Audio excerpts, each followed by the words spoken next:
എഴുതിട്ടില്ലേ നീ? പോയി കഴിക്കുന്നേ, കഴിച്ചില്ലെന്ന് പറഞ്ഞമ്മ. ആ ഞാൻ കഴിച്ചോളാം. ചേച്ചി അടുത്ത് പോയേട്ടെ?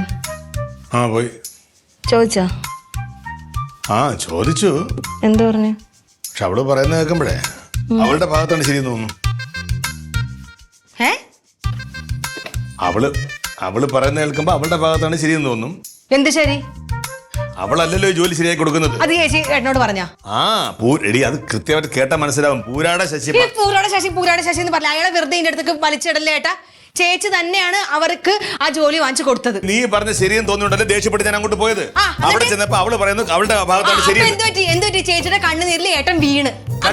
കണ്ണുനീര് വീണല്ലോ എടി അവളല്ലോ തീരുമാനിക്കുന്നത്. പൂരാട ശശിയുടെ കെയർഫുള്ള ഒരാളാണ് ഈ സുജാത. അപ്പൊ അയാൾക്ക് പൂരാട ശശി എന്നൊക്കെ ചേച്ചി ഇട്ട വെറുതെ നമ്പറാണ്, അറിയാമോ? ചേച്ചിക്ക് ഞാൻ നന്നാവരുത്, അത് തന്നെ കാര്യം. നിനക്ക് ഒരു ആവശ്യം വന്ന എപ്പോഴും അവളല്ലേ കൂടെ ഉള്ളത്? 2 ദിവസമായി ചേച്ചി ഇത് അറിഞ്ഞിട്ട് എന്നോട് ഒരു അക്ഷരം ചേച്ചി മിണ്ടിയില്ല, അറിയാമോ? അതെന്തിനാ പറയണത്? എന്താ പറയണ്ടേ പിന്നെ? എടി അത് നിന്നെ സംബന്ധിക്കുന്ന കാര്യമല്ലല്ലോ. ആണല്ലോ, എന്നെ സംബന്ധിക്കുന്ന കാര്യമല്ലേ? ഇല്ല, ഞാൻ പറഞ്ഞ നീ മനസ്സിലാക്ക്. ഞാൻ ഒരു ആരുടെയും കാര്യം ഞാൻ മനസ്സിലാക്കത്തില്ല. എടി തങ്കം നിനക്കെതിരെ അങ്ങനെ ചെയ്യുന്ന നിനക്ക് തോന്നുന്നുണ്ട്. അതാണ് നിന്റെ കുഴപ്പം. നീ ചേച്ചിയും ചെയ്യും, ഏട്ടനും ചെയ്യും, അമ്മയും ചെയ്യും. നിന്റെ മനസ്സ് നീ അങ്ങനെ കുറെ കാര്യങ്ങൾ മനസ്സിലാക്കി വെച്ചിട്ടുണ്ട്. നീ അത് മാറ്റി പിടിക്കുക. അത് അങ്ങനെ ചിന്തിക്കായിരിക്കും നീ. അവൾ എന്തെങ്കിലും ഒരു കാര്യം നിനക്ക് ദോഷമായിട്ട് ചെയ്യോ? നിനക്ക്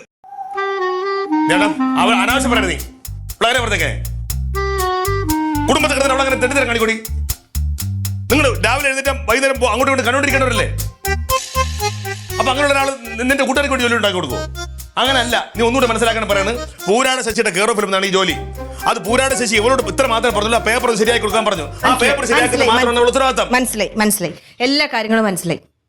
എല്ലാം മനസ്സിലായി. ചേച്ചി ദേവത. മനസ്സിലായി. ഇത്